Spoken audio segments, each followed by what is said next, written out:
Sir आपकी इजाज़त से ज़रा शुएब साहब से मैं आगाज़ करूँ। शुएब साहब की इलेक्शन तारीख आ गई है, अब फाइनली अब हमें पता चल गया है कि 8 फरवरी को पाकिस्तान में इलेक्शंस होने जा रहे हैं। मुतमईन हैं आप? और तहरीक साहब के जो चेयरमैन हैं उनकी सदर साहब से नाराज़गी की जो इत्तलात थी वो दुरुस्त थी कि उन्होंने इलेक्शन की तारीख नहीं दी? 2 दिन की समाअत के बाद ये कहा जा सकता है आप लोगों की तरफ से? देखिए, आप 8 फरवरी कहते कहते ना आप 8 अक्टूबर कहने लगी थी, और मैं भी आज प्रेस कॉन्फ्रेंस करते हुए और कोई प्रोग्राम करते हुए मैं 8 अक्टूबर मेरे जहन में आ रहा था।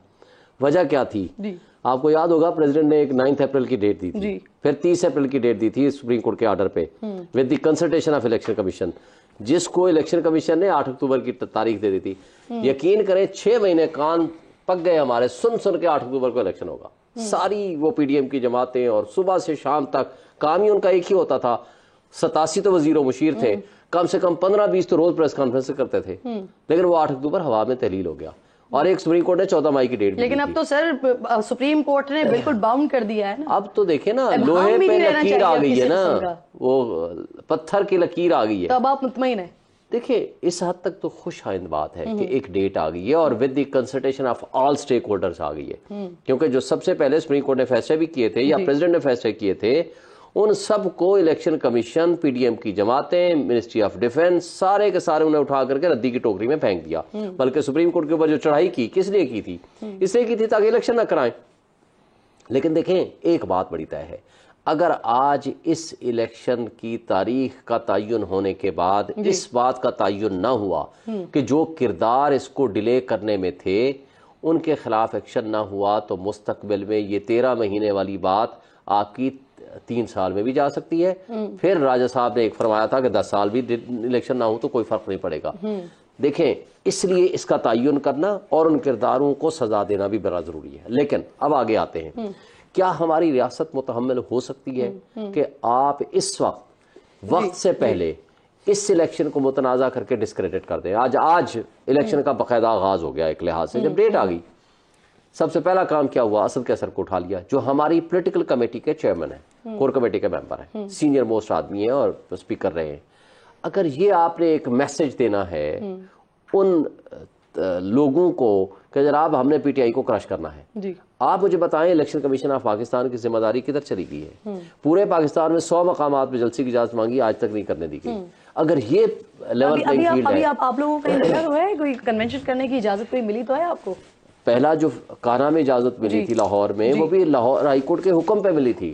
अभी पिशावर हाईकोर्ट ने हुक्म दिया है, लेकिन पिशावर हाईकोर्ट के हुक्म के ऊपर अमल दरामद कौन कराएगा?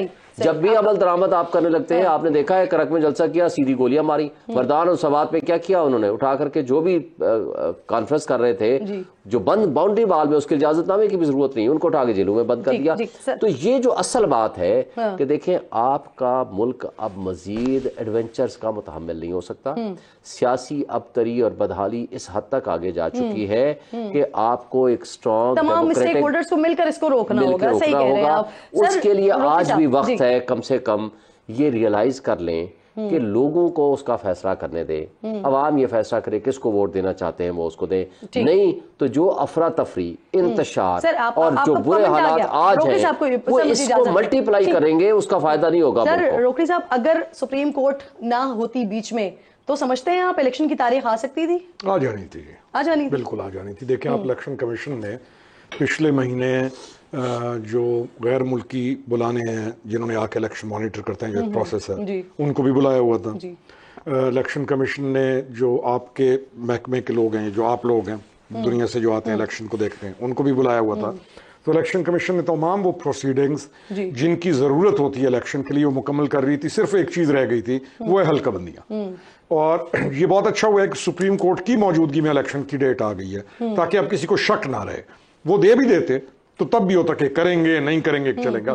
तो ये बड़ा अच्छा हो गया। मैं ये समझता हूं। हसन मुर्तज़ा साहब, अस्सलाम वालेकुम सर। सबसे पहले तो मुझे ये फरमाएं सर, ये राजा रियाज साहब को, नवाज शरीफ को, इन तमाम को लगता है पूरी मुस्लिम लीग नून को मालूम था इन तमाम के साथ कि इलेक्शंस जो हैं वो फरवरी में होने जा रहे हैं। निगरान वजीर आजम साहब को ये नहीं मालूम था, लेकिन उनको मालूम था सर। इलेक्शन कमीशन भी जनवरी की तारीख दे रहा था, लेकिन उनको मालूम था सर।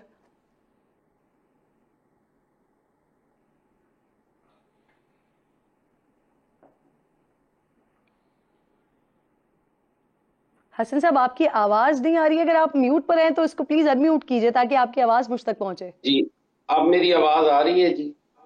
जी जी बिल्कुल आ रही है, बिल्कुल आ रही है। बहुत शुक्रिया किरण। मैं सबसे पहले तो आज बड़ी खुशी हुई, राजा साहब की आवाज सुनी काफी मुद्दत के बाद, और बड़े ही मोहतरम और बड़े जीरक सियासतदान हैं। वो बड़ी गहरी नजर रखते हैं सियासत के ऊपर, और हमारे साथ तो वो काफी अरसा रहे, हमारे लीडर थे। और मैं तो समझता हूँ कि वो दीवार की दूसरी तरफ देखने की भी सलाहियत रखते हैं। ये कह देना कि उन्हें डेट पता थी, वो बड़े जीरक इंसान हैं और उनकी बात सच हुई है। मैं उन्हें मुबारकबाद पेश करता हूँ। जहां तक ताल्लुक है तारीख के पता होने का और वजीर आजम को ना पता होना और इलेक्शन कमीशन को ना पता होना और राजा रियाज साहब को और PMLN को पता होना, यही रोना हम रो रहे हैं कि लेवल प्लेइंग फील्ड नहीं है। ये चीजें कहीं और से चलाई जा रही हैं या चलाने की कोशिश की जा रही है, जो इंतहाई नामुनासिब है। और इस इलेक्शन की क्रेडिबिलिटी जो है या शफाफियत जो है, वो तो इलेक्शन से पहले ही मुतनाज़ा हो चुकी है। वो तो उसको ये कहना कि कल इसके नतायज के ऊपर कोई शख्स बात नहीं करेगा, मैं समझता हूँ ये बिल्कुल ज्यादती होगी। और हम ये नहीं चाहते कि ये इलेक्शन जो है ये मजीद इसमें खराबी पैदा हो। हम इलेक्शन कमीशन से ये तवक्को करते हैं कि वो कोशिश करें। इलेक्शन कमीशन जो है वो बड़ा ही मोहतरम इदारा है, और हम समझते हैं कि वो अगर चाहे तो यहाँ पे जो सियासी अदम इस्तेहकाम है ये खत्म हो सकता है। और अगर आप पूरे पंजाब में, मैं समझता हूँ थोड़ा सा टाइम मुझे दे, पूरे पंजाब में देखें ना, ऐसे काम शुरू किए हुए हैं हमारी निगरान हुकूमत ने जो उनका मैंडेट है ही नहीं है। कहीं पे डेवलपमेंट के काम शुरू हैं, कहीं पर इंक्रोचमेंट के नाम पे जो है वो बस्तियां गिराई जा रही हैं। मेरे गांव में आज एक ऑपरेशन हुआ है, ऐसे लगता था जैसे गजा में नहीं आजकल हालात, इसी तरह से वो गरीब आदमी बेचारे बैठे रोटी कमा रहे हैं, किसी का थड़ा उड़ा दो, किसी का। गांव है यार, वहां पे कौन सी ट्रैफिक चलनी है, क्या होना है। कोई अगर निजायज भी बैठा हुआ है तो यार उसका ऑल्टरनेट तो दो। आप रियासत हो, आपने लोगों को रोटी देनी है, लोगों से रोटी छीननी नहीं है। लेकिन उनको गिरा दिया गया, भगा दिया गया। उनके पास, मैं ऑन एयर आपके सामने आपके प्रोग्राम की वसातत से कह रहा हूँ, हल्फन बात है। आपने आगाज में बात कर दी ना कि निगरान हुकूमत जिसका वो मैंडेट नहीं है, वो सारी चीजें वहां पर हो रही हैं। सर आपका कमेंट आ गया है, मुझे जरा क्विकली आगे बढ़ना है कि शोएब साहब, राजा रियाज साहब, इनकी बातें जो अभी हम डिस्कस भी कर रहे हैं, इनकी तो बातें दुरुस्त साबित हो रही हैं। आप इन सारी बातों में वो खान साहब के लिए भी बात कर रहे हैं, आपकी पार्टी के चेयरमैन के लिए भी बात करेंगे, वो तो इलेक्शन में नहीं होंगे। तो सर फिर आप लोग की इलेक्शन कैंपेन करेगा कौन? देखिए, पहली बात तो यह है कि कल भी इलेक्शन कमीशन ने क्या कहा कि बल्ले का निशान होगा। 30 अगस्त को ऑर्डर सुनाया कि बल्ले का निशान होगा, और उस ऑर्डर को सुनाया in the presence of media और वकीलों की मौजूदगी में। कल उसको रिकन्फर्म किया। आज तक हम कई लेटर्स लिख चुके हैं और मुलाकात भी कर चुके हैं, अभी तक ऑर्डर हमें नहीं दिया। लिहाजा ये शुकूक व शुबहात जो पैदा किए जा रहे हैं, ये जानबूझ के पैदा किए जा रहे हैं। और दूसरी बात मुझे बताएं, सर टिकट लेने के लिए लोग हैं आपके पास? बिल्कुल है। हर हल्के में 7 से 14 कैंडिडेट हैं, हर हल्के में। पूरे पाकिस्तान में हम टिकट देंगे। लेकिन हमें अफसोस है, ये अभी की बात है या 6 महीने पुरानी बात? ये आज की बात कर रहा हूँ। अच्छा, आज आपको आज की बात बता रहा हूँ। लेकिन मसला हमें खतरा किस बात का है कि हमारे बंदों को, हमारे कैंडिडेट्स को उठाया जाएगा, हमारे प्रपोजर्स कैंडर को उठाया जाएगा। ये जो जबर, जुल्म और बर्बरियत की फिजा कायम की हुई है, इससे हम मुतालबा करते हैं। ये वही 7 से 14 लोग हैं जिनके बारे में आप बता रहे हैं, जिनको शायद उनके मोहल्ले वाले भी नहीं जानते। जानने की जरूरत नहीं है। हर PTI का वर्कर इस वक्त वो इमरान खान का सिपाही है। इस वक्त बल्ले की जरूरत है।